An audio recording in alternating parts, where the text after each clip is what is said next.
வணக்கம். இது நம்ம கிச்சனில் நம்ம இன்றைக்கி என்ன பண்ண போகிறோம்னா, எல்லாரும் விரும்பக்கூடிய ஒரு சுவையான டேஸ்டியான பொங்கல், டிஃபன் சாம்பார். பொங்கலுக்கு போட்டுக்கலாம், இட்லி தோசை எல்லாத்துக்கும் போட்டுக்கலாம், எந்த டிஃபன் வகைக்கும் போட்டுக்கலாம். அருமையான ருசியான சாம்பார் ஒன்று வைக்க போகிறோம்.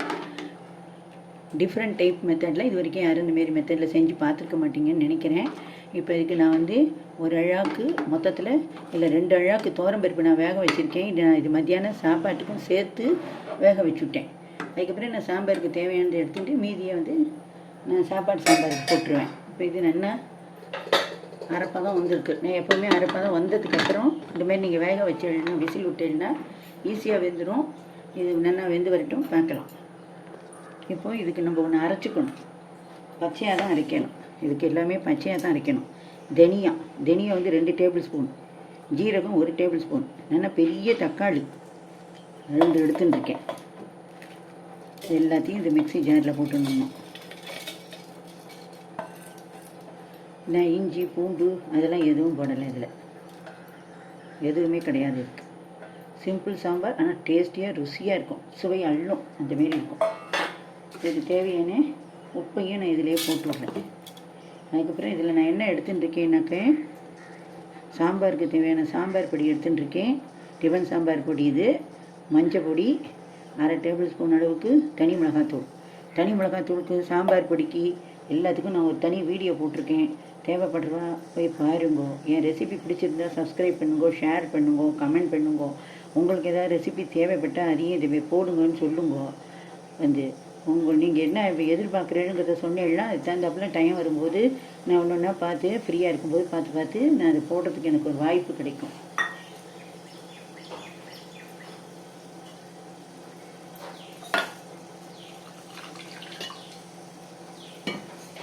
இப்போ இதை வந்து ஒரு நைஸ் பேஸ்ட்டாக அரைச்சி விடணும்.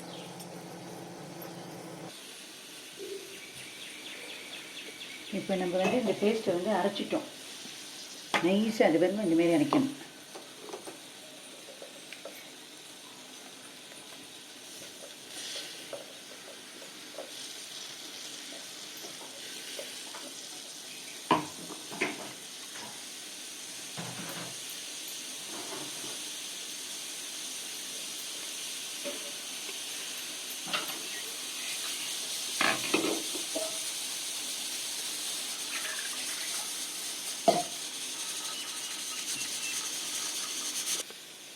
இப்போ நம்ம வந்து மிக்ஸி ஜாரை நிரம்பி இதில் விட்டுருக்கோம். இன்னும் வந்து இப்போ இதை வந்து நல்லா பச்சை வாசனை போக கொதிக்க விடணும். இது கொதிக்கிறதுல தான் இருக்குது சாம்பாருடைய டேஸ்ட்டு. அடுப்பு பற்ற வச்சுட்டேன். அது நல்லா கொதித்து பச்சை வாசனை போக வாசனை வரட்டும், பார்க்கலாம். அந்த சாம்பார் வந்து ரொம்ப டேஸ்ட்டாக நல்லா இருக்கும். 4 இட்லி சாப்பிடுவா, 10 இட்லி சாப்பிடுவா, அந்த அளவுக்கு டேஸ்ட்டாக இருக்கும். எவ்வளோ சாம்பார் வச்சாலும் பத்தாமல் போயிடும்.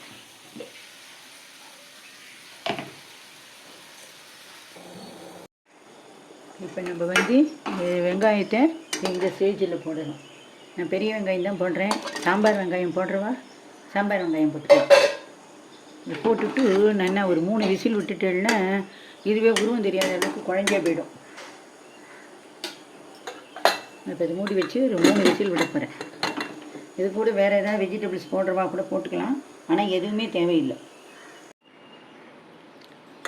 இப்போ நம்மளோட டேஸ்டியான சாம்பார், சுவையான டேஸ்டியான சாம்பார் எப்படி இருக்குங்கிறத பார்ப்போம். திறந்தோடனே வாசனை கம்மன் வருது. நல்லா இந்த வெங்காயங்கள்லாம் கரைஞ்சி போயிடும். அதுக்கு எண்ணெய் வேலையும் சுலபம். எண்ணெய் நிறைய செலவழியாது. வதக்கணுங்கிற அவசியம் கிடையாது, வேக வைக்கணுங்கிற அவசியம் கிடையாது. இப்போ நம்ம இதுக்கு தேவையான பருப்பு போடுறோம்.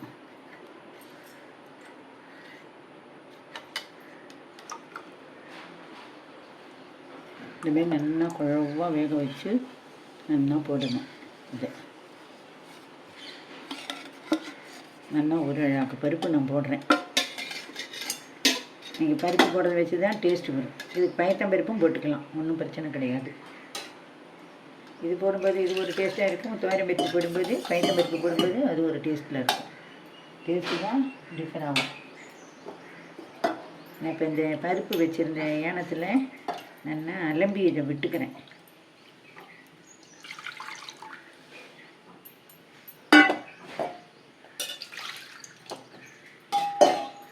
இதுக்கு வந்து நான் புளி விடலை. புளி விடணும் அப்படிங்கிறவனா ஆப்ஷன் தான். புளி விடணும்னு நினைக்கிறவா புளி விட்டுக்கலாம். புளி இதுக்கு நிறைய தேவைப்படாது. கொட்டைப்பாக்களவு புளி விட்டு கரைச்சி ஊற்றினாலே போதும். இது சாம்பாரும் நல்லா கண்டு வரும், ருசியாக இருக்கும். குழந்தைலேருந்து பெரியவா வரைக்கும் எல்லோரும் விரும்பி சாப்பிடுவோம். இந்த சாம்பார் பிடிக்கலன்னு யாருமே சொல்ல முடியாது. இது வரைக்கும் நீங்கள் சாப்பிடாத சுவைத்திராத ஒரு சாம்பார் இது.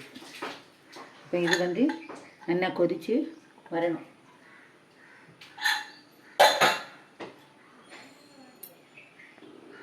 இப்போ நல்லா கொதி வரணும். அதுக்குள்ளே நம்ம வந்து இன்னொரு அடுப்பில் கடுகு தாளிச்சு விடுவோம். இதுக்கு நான் எதுவும் போட போகிறதில்லை. இப்போ நெய் விட்டுருக்கேன். நெய் நல்லா ஒரு டேபிள் ஸ்பூன் அளவுக்கு நெய் விட்டுருக்கேன். நெய் இல்லாதவா எண்ணெயும் விட்டுக்கலாம். நெய் தான் விடணுமா அப்படின்னா அதெல்லாம் ஒன்றும் கிடையாது. விட்டுட்டு ஒரு டேஸ்ட்டு அவ்வளோதான். இப்போ இந்த சாம்பார் கொதிச்சு வரணும். அதுக்குள்ளே நம்ம வந்து ஒரு டேபிள் ஸ்பூன் அளவுக்கு வெல்லம் போட்டுக்கிறோம். இது வெல்லம்லாம் ஆப்ஷன் தான். போட்டால் நல்லாயிருக்கும். டிஃபன் சாம்பாருக்கு போடணும் அப்படிங்கிறது ஒரு விதி.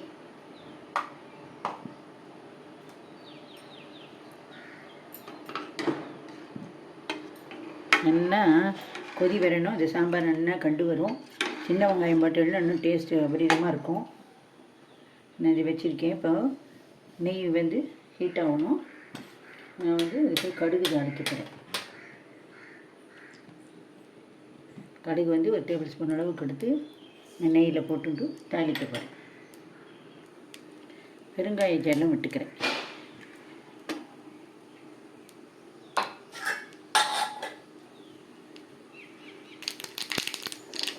நெய்யில் கடுகு வெடிச்சு விட்டு நம்ம இப்போ இதை தாளித்து கொட்டியாச்சு. நல்லா கொதித்து வரணும். நீங்கள் வந்து இது வரைக்கும் இது வந்து நீங்கள் சாப்பிடாத சுவைத்திராத சாம்பார் மிகவும் ருசியாக இருக்கும். அது நென்ன மினி இட்லி சாம்பார் இட்லிலாம் பண்ணி நென்ன ஊற வச்சு சாப்பிட்லாம். ரவா இட்லி, ராகி இட்லி, சேமியா இட்லி, அதுமாரி நிறைய வெரைட்டிஸ் ஆஃப் இட்லி இருக்குது இல்லையா. எந்த இட்லியில் வேணாலும் இதை நல்லா ஊற வச்சு துவச்சி சாப்பிட்லாம். இது நல்லா ஒரு கொதி வரணும். வணக்கம், இது நம்ம கிச்சன். நம்ம கிச்சனில் நம்ம இன்றைக்கி என்ன பண்ண போகிறோம்னா வெங்காயம் குடமிளகாய் போட்டு கறி பண்ண போகிறோம். வதக்கின கறி. இது ஸ்டீம் குக்கோ பாயிலிங்கோ எதுவுமே கிடையாது. நேராக வதக்கி பண்ண போகிறோம். அதுக்கு எண்ணெய் கம்மியாக தான் செலவழியும். ஏன்னா குடமிளகாயே வந்து தண்ணி விட்டுக்கும். இது வாட்டர் வெஜிடபிள்ஸ். வெங்காயம் வதக்கிறதுக்கு வதங்கி வரணும். தேவையான எண்ணெய் விட்டுக்கணும். அப்புறம் காய் வதக்கும்போது தேவைன்னா எண்ணெய் விட்டுக்கலாம்.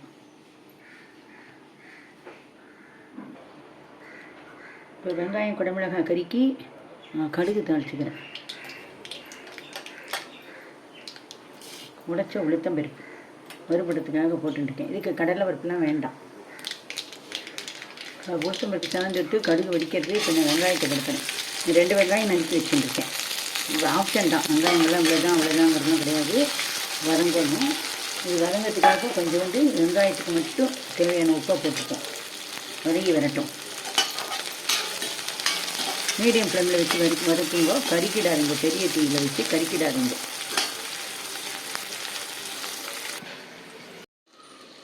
இப்போ நம்மளோட தோசையும் நம்ம செஞ்ச டிஃபன் சாம்பாரும் ரெடி.